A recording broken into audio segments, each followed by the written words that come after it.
Hi guys, welcome to the Epic Aesthetic High Intensity Training Vlog number 7, kicking off with another chest, shoulders and tricep routine so that you guys now have for free 2 videos showing both the A and B split of my chest, shoulders and tricep training. So what I'm doing this week is kicking off with machine fly.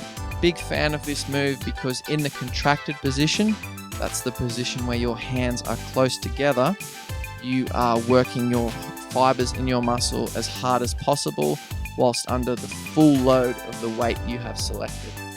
In a lot of free weight movements, for example, the incline dumbbell fly, which is in my other video, there's a lot of weight in the stretch position when your arms are out wide. But as you come up to the top, the relationship of the weight to gravity and your positioning of your arm basically means the load comes off the muscle. And so a lot of the stroke in that exercise is quite redundant. It doesn't do anything in terms of stressing the muscle. But with this exercise, when you're in that contracted position, when your chest muscles are fully flexed together, your hands are together, you're still receiving full stimulus of the weight stack at the back of the machine there. So it's good to change your exercises using A and B splits so that you can get development and stress the muscle fibers from different sections or different angles. So an interesting thing I learned about muscle fiber this week is there isn't one fiber that will stretch from, say, the armpit through to the sternum. There'll actually be several points where one fiber joins into another. And so by changing the angle of attack or the load position using, say, free weights or machines, etc., you can emphasize development of certain regions of the muscle. Obviously, all parts of the muscle will be contracting, but how hard certain sections contract in relation to another can be affected slightly, and that will slightly alter the shape of your muscle belly over time.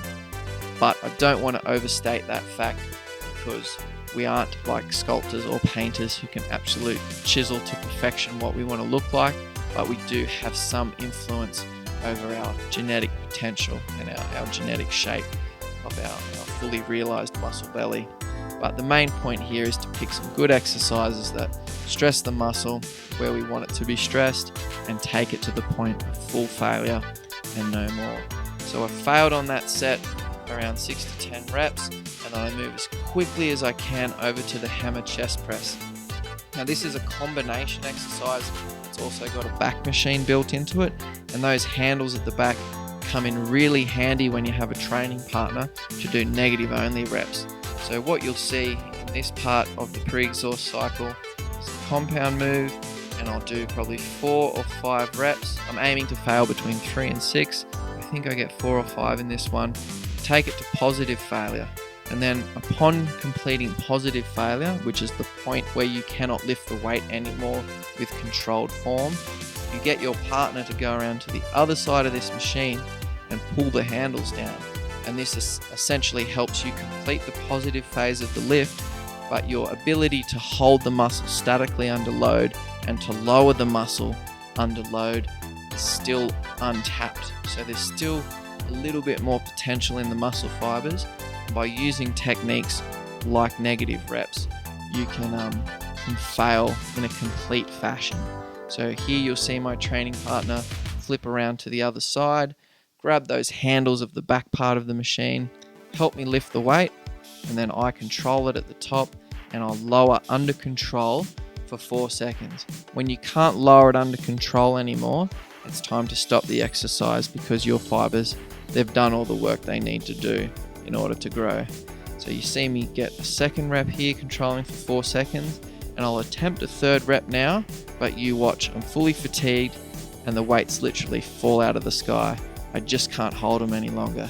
And that's the point you need to go to in your training if you want your body to grow larger than average muscle mass.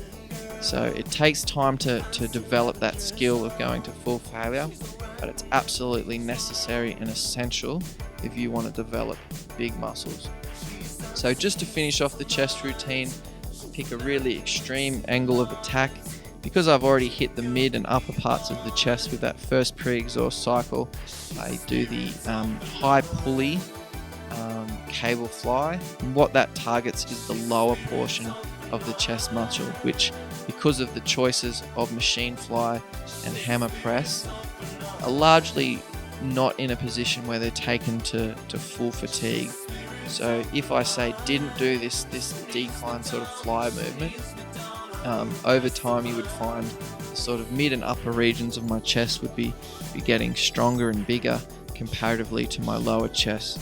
So in order to hit those lower chest fibers, I throw in an isolation exercise that really brings that part, that sculpted sort of lower belly part under the nipple and the sternum there, works really hard and will help develop that region of the muscle. You don't want to be in the business of duplicating movements too often by doing 3 or 4 exercises that all target the upper chest. That's unnecessary and it's redundant. You just need one exercise, one recruitment path taken to failure to develop the muscle fully. So I've completed my chest part of the routine, and I move on to shoulders now. So one of the big problems with most people's shoulder development is the side or medial head of the shoulder, or lateral head. It's another term you hear thrown about as well. And so by using a dumbbell raise, you really target that side part of the shoulders. Hold it for 2 seconds at the top, lower for 4. You'll note in the cadence here I use a 2-2-4 cadence.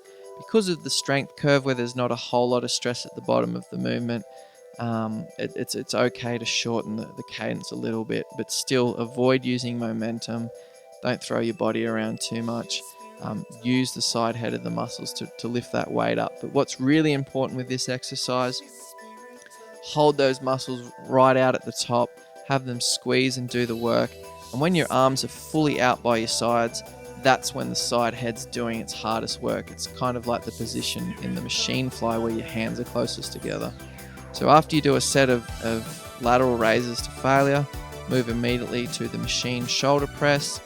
And I like again to use machines lately because when I find I use a free weight exercise, especially for shoulders after doing pre-exhaust, balance becomes really, really difficult, and it can become quite dangerous, especially when trying to use slow controlled form.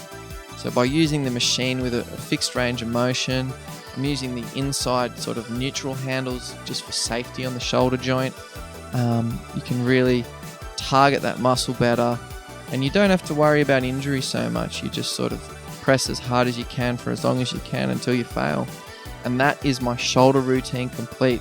So just 2 exercises done in the pre-exhaust fashion, and that's all I do for shoulders. So it's not a whole lot of work, but what's important is it's hard work, because it's only by going where you haven't gone before in terms of reps and weight that your body's given a reason to grow.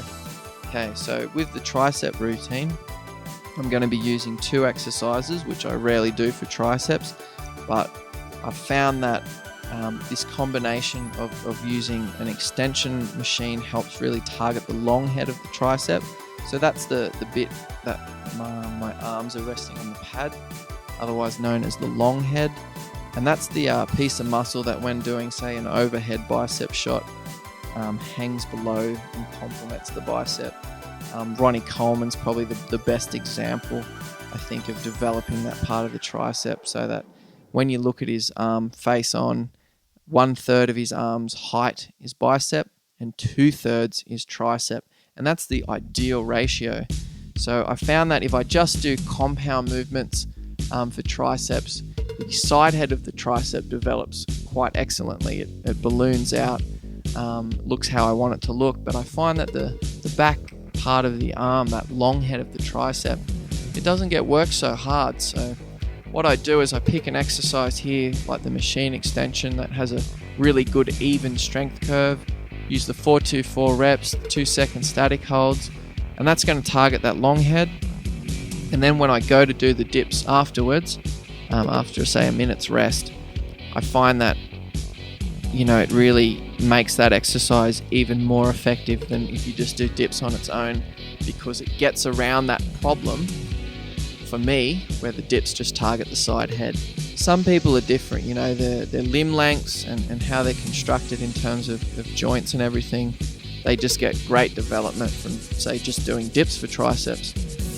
But in my experience, I've always found that in my pressing movements, the side head of the tricep does the brunt of the work, and the long head or the back part of the tricep, it doesn't really even get pumped even slightly. So that might just be me, but I suspect there's other people out there with the same issue. So some of the things you can incorporate is use 2 exercises in a pre-exhaust fashion or one after the other, straight setted, that target the weak part of a muscle, and then you bring in the strong part of the muscle afterwards, which helps take that first area of emphasis to complete failure, as well as the usual part that gets worked hard. So here I finish off with a machine tricep exercise or machine dip, and yeah, I love this machine. It's really easy to use, and you just have to concentrate on pushing down. Free weight dip's a great machine as well, but I just find I rock around and my form gets a little bit sloppy on it, and I just wanted to sort of explore using machines a little bit more in my training, just to sort of back up some of the epiphanies I've had about the value of machines as far as building muscle.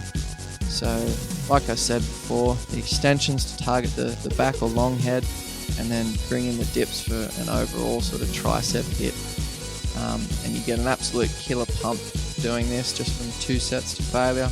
As long as you've gone to absolute failure, there's no need to do any more to get your triceps to grow. So that's not a whole lot of work. That's only 6 working sets or 5 working sets I've done for chest, shoulders and triceps. But if you do it hard to absolute failure, you can't do additional sets in a manner that encourages growth. So it's all about hitting it hard, hitting it fast, intense, brief and infrequent, and that's going to get your muscles to grow. We're not trying to run a marathon, we're trying to grow bigger and larger. So to finish off, another machine exercise, the machine crunch. I love this machine. I recommend it over any type of crunch or any type of leg raise exercise, and the reason why is both ends of the abdominal muscle get activated here. You have to draw your knees up over load, you have to bring your body and sternum and crunch down. So it's like combining a crunch and a leg raise in one motion.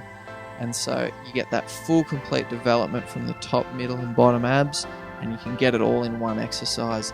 You'd find if you tried to replicate this with free weights or with traditional ab exercises, you'd have to do, say, a decline crunch, and you'd have to do hanging knee raises to achieve the same kind of stimulus.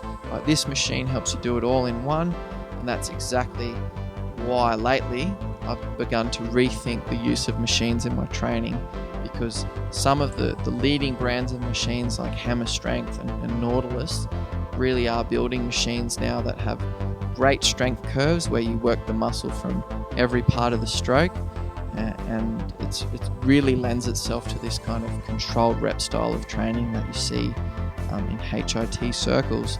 So the message for this week's video is to rethink the use of machines in your training. Free weights are still great ways to build muscle. I mean, they're all just tools available to you, but if you have a great, well-designed machine, it can have many advantages over their free weight fathers. So have a think about the use of machines in your training this week and whether they can help you get more development and more efficient development. So a set of 6 to 10 reps to failure here. Sometimes I'll do some rest pause, but often a straight set's all I need. So just to finish off the week, some flex for free, because that's what the people want. They don't want to pay Matt Ogus anymore for flex shows. They want to see it for free.